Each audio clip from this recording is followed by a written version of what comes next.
तुम समझते क्यों नहीं कि अगर मैं तुम्हारे साथ 2 मिनट और रही तो क्या ना?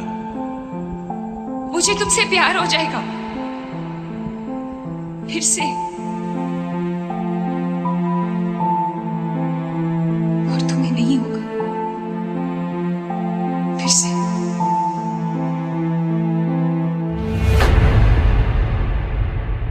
चुरा लूंगी मेरे म्यूजिक में। हर शायरा को शादी कर लेंगे। कैसे मिलेंगे राधिका अमन? क्या राधिका को प्यार के लिए लाइफ बदलनी होगी? कौन मारेगा प्यार पर बाजी? नमस्कार दोस्तों, मैं हूं आपकी होस्ट पंखुरी और आप सबका बहुत बहुत स्वागत है बॉलीग्रैड स्टूडियोज में। फिल्म रहना है तेरे दिल में से एक एक्टर आर माधवन ने बॉलीवुड में कदम रखा था। अपनी पहली ही फिल्म से माधवन बॉलीवुड में छा गए थे। उनकी और दिया मिर्जा की जोड़ी हिट साबित हुई थी और इसके बाद दोनों हर जगह छाए हुए थे। आज भी ये फिल्म लोगों की फेवरेट लिस्ट में से एक है। रहना है तेरे दिल में की रीमेक की खबरें अक्सर सामने आती रहती हैं। इस पर माधवन ने रिएक्ट किया है। उन्होंने एक इंटरव्यू में ये कहा कि फिल्म का रीमेक वो नहीं बनाना चाहते हैं। माधवन का कहना है कि मेकर्स फिल्म का रीमेक बनाकर ऑडियंस को सरप्राइज कर सकते हैं, लेकिन जरूरी नहीं कि फिल्म का रीमेक ही बने। फिल्म को सेम टाइटल के साथ एक अलग कहानी के साथ भी तो बनाया जा सकता है। तो रहना है तेरे दिल में की नई कहानी कुछ इस तरीके से हो सकती है, जिसमें एक रईस परिवार की लड़की जिसका नाम राधिका है, उसका किरदार निभाएंगी कृति सेनन, और दूसरी ओर एक मध्यम परिवार का लड़का जिसका नाम अमन है, उसके किरदार में होंगे विकी कौशल। राधिका बचपन से ही आलीशान घर, गाड़ी और रहन सहन में पली बड़ी है। वहीं अमन बचपन से अपने परिवार को संघर्ष करता देख अपनी जिम्मेदारियों का एहसास करने लगता है। ज्यादा पैसे न होने के कारण वो ज्यादा पढ़ लिख नहीं पाता। वहीं दूसरी ओर सब कुछ होने के बावजूद भी राधिका का पढ़ाई में ना मन लगने के कारण वो नहीं पढ़ती। वक्त के साथ साथ दोनों अपने अपने रहन सहन में बड़े हुए। एक और अमन एक छोटे से कार की कंपनी में काम करता है, वहीं दूसरी ओर राधिका अपनी जिंदगी घूमने मस्ती करने में बिताती है। एक दिन आया जब ये दोनों एक दूसरे से मिले, इन दोनों का सामना हुआ। वो कुछ इस तरीके से हुआ कि एक दिन अमन का कार टेस्ट करने को जब वो निकला था तो वहीं राधिका अपने दोस्तों के साथ घूमने निकली थी। थोड़ी दूर जाकर राधिका की गाड़ी खराब हो गई। उसी वक्त अमन को दिखा कि कोई लिफ्ट लेने के लिए खड़ा है। अमन गाड़ी को साइड में करके राधिका के पास जाता है और उससे पूछता है कि क्या हुआ। तो राधिका कहती है कि आप हमें थोड़ी दूर तक लिफ्ट दे सकते हैं। तो अमन बिना कुछ कहे वहां से निकल जाता है और पहुंच जाता है राधिका की गाड़ी ठीक करने। अब थोड़ी देर बाद राधिका को आवाज आती है कि आपकी गाड़ी चालू हो गई है। अब तब तक अमन ये कहकर वहां से निकल चुका होता है। राधिका को बहुत अचंभा होता है और वो गाड़ी स्टार्ट करके वहां से निकल जाती है अपने दोस्तों के साथ। अब कुछ दिनों बाद राधिका का जन्मदिन होता है और वो अपने परिवार के साथ मंदिर गई होती है। वहां पे वो फिर से अमन को देखती है। उससे वो शुक्रिया करने के लिए अमन के पास जाती है। तब अमन फिर से उसे देखकर मुस्कुरा देता है। तो राधिका कहती है, तुम गूंगे हो क्या? पिछली बार भी मैंने तुमसे कहा था कि मुझे लिफ्ट दोगे तो तुमने कुछ नहीं कहा।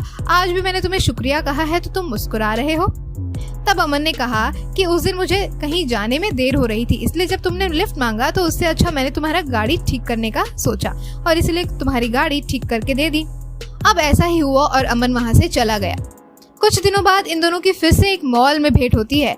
फिर राधिका उससे कहती है कि आज यहाँ कैसे, आज ऑफिस नहीं जाना तुम्हें? तो वो कहता है कि आज ऑफिस का काम जल्दी खत्म हो गया तो सोचा थोड़ा घूम लूं। अब ये दोनों बातें करने लगते हैं और एक कैफे में जाकर बातें करते हैं।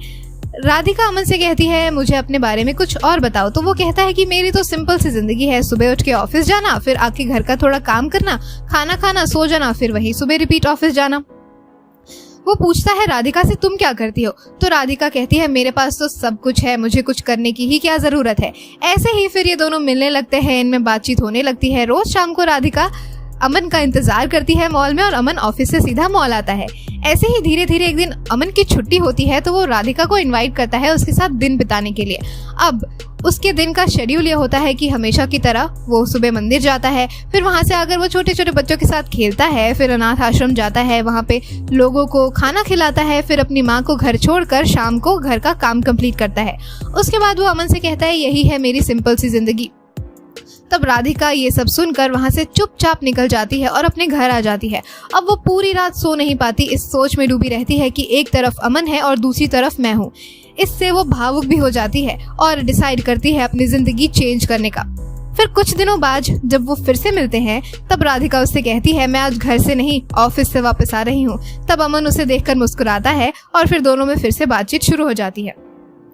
अमन शुरू से ही राधिका के दिल में रहना चाहता था, लेकिन उसे पता था कि वो दोनों बहुत अलग हैं। लेकिन बेशक वो दोनों मिल गए हो, ये फिल्म की स्टोरी तो हो नहीं सकती। अब फिल्म में कोई विलन ना हो ऐसा भी नहीं हो सकता। तो जी हाँ, राधिका के पिता यानी कि जयप्रकाश इस फिल्म में विलन का रोल निभाने वाले हैं। अब देखते हैं कि इन दोनों इस विलन के चलते मिल पाते हैं या नहीं। अगर ये दोनों मिलेंगे तो बहुत ही अच्छा होगा। क्या ये फिल्म का हैप्पी एंडिंग होता है या नहीं, ये तो देखने वाली बात होगी। आज की वीडियो में बस इतना ही। अगर आपको वीडियो पसंद आई है तो इसे लाइक कीजिए, शेयर कीजिए अपने दोस्तों के साथ और बॉलीग्रैड स्टूडियोज को भी जरूर सब्सक्राइब कीजिए। आज की स्क्रिप्ट लिखी है मनीषा जैन ने।